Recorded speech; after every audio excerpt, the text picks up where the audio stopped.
우리가 앞에서 동양 윤리를 다 마무리하고 이제 서양 윤리로 넘어왔는데요. 서양 윤리의 첫 번째 시작은 의무론적 접근으로 시작을 하게 됩니다. 의무론적 접근은 무엇을 말하냐면 일단 의무론적 접근 같은 경우에는 언제 어디서든 우리가 지켜야 할 보편 타당한 법칙이 존재한다고 생각을 해요. 그리고 그것을 우리가 따르게 되면 옳은 행동이고 그렇지 않으면 그른 행동이다 라고 바라보는 게 의무론적 접근이라고 보시면 됩니다.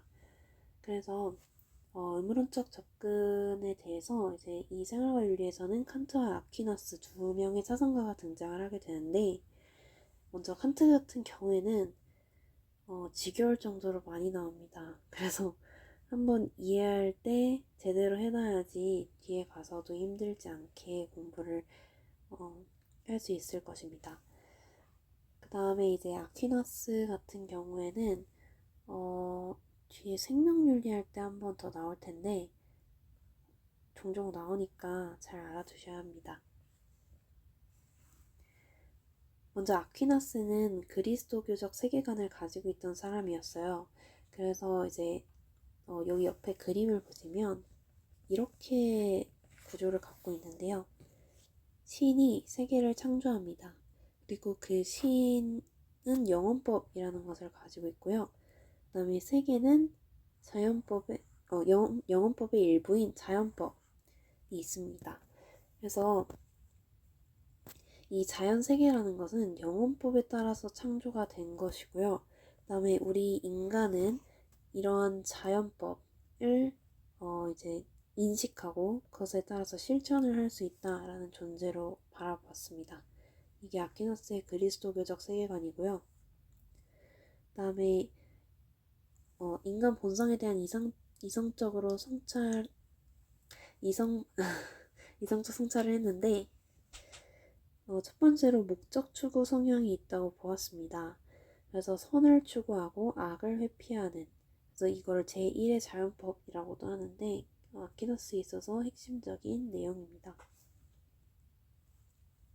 두 번째로 자기보전 성향인데 생명 존중의 의무가 있다고 보았어요. 그래서 이 자기보전 성향이 나중에 생명 윤리할 때 한 번 더 나오니까 잘 알아두시기 바랍니다.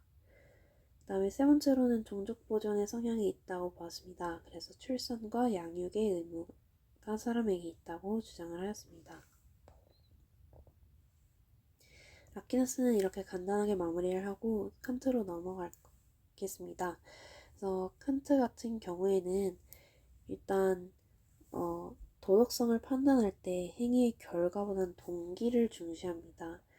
그래서 겉으로는 굉장히 선해 보이는 행위일지라도 동기가 도덕적으로 옳지 않으면 그 행위는 선하지 않다고 보았습니다. 그래서 오로지 의무의식과 선의지에서 나온 행위만이 도덕적 가치를 가지고 있다고 보았는데요.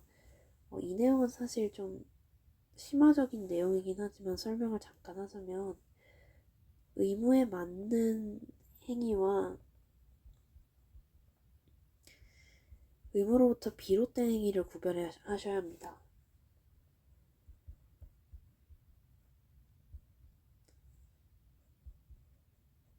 그래서 의무에 맞는 행위는 말 그대로 그냥 겉으로 봤을 때 의무에 맞아 보이면 되는 겁니다. 그래서 반드시 도덕적일 필요가 없어요. 근데 의무로부터 행위는 정말 도덕적 가치를 지니고 있는 선의지로부터 비롯된 행위라고 보면 됩니다. 그래서 예를 들어서 의무에 맞는 행위는 기업의 부도를 막기 위해서 회사의 그런 사장이 온갖 수단을 동원하는 것도 의무에 맞는 행위는 될 수 있으나 도덕적인 행위는 될 수 없을 수도 있죠. 왜냐면 온갖 수단을 다 동원한다고 했으니까. 그래서 기업가의 의무는 맞지만 선의지를 따르는 것은 아니기 때문에 이런 의무에 맞는 행위와 의무로부터의 행위를 잘 구별하시기 바랍니다. 그 다음에 그래서 이제 칸트 같은 경우에는 기본적으로 인간을 이성적이고 자율적인 존재로 바라봤어요. 그래서 보편적인 도덕 법칙을 인식할 수 있을 뿐더러 그것을 내가 스스로 세울 수도 있고 그것에 대해 지킬 수도 있다라고 봤는데, 그러기에 이제 인간은 고유한 도덕 법칙을 가지고 있는 존엄한 존재로 바라보았습니다. 보편적 도덕 법칙 같은 경우에는 정언명령의 형식으로 나타나게 되는데, 정언명령은 무엇이냐면 너는 무조건 뭐뭘 해야 한다, 슈드라고 생각하시면 돼요. 그래서 가언명령과 대비가 되는데, 가언명령은 만약에 네가 뭘 하면 이렇게 될 거야. 만약에 네가 뭘 하면 뭘 해야 한다, 이런 식으로 나오는 게 아니라 넌 반드시 뭐뭘 해야 해 라는 형식의 정언명령어로 나타난다는 점을 기억을 해주시고요. 그 다음에 칸트 사상을 공부하다 보면 의무와 선의지라는 그런 개념에 대해서 헷갈릴 수가 있어서 확실하게 정리를 하자면, 의무 같은 경우에는 도덕법칙에 대한 존경심 때문에 그 도덕법칙이 명령하는 행위를 내가 하지 않을 수가 없는 겁니다. 즉, 이 칸트는 우리가 왜 도덕적 행위를 해야 하는가에 대한 근거로 이 존경심을 이제 얘기를 해요. 우리가 도덕법칙에 대해서 존경하기 때문에 이런 도덕법칙이 명령하는 행위를 안 할 이유가 없다는 거죠. 해야 한다는 거죠.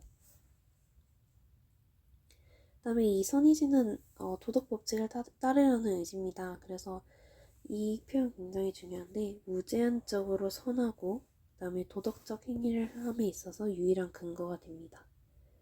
이 말은 선의지로부터 비롯된 행위여야지 도덕적인 행위라고 바라볼 수 있다는 얘기가 되겠습니다. 세 번째로 대표적인 도덕 법칙인데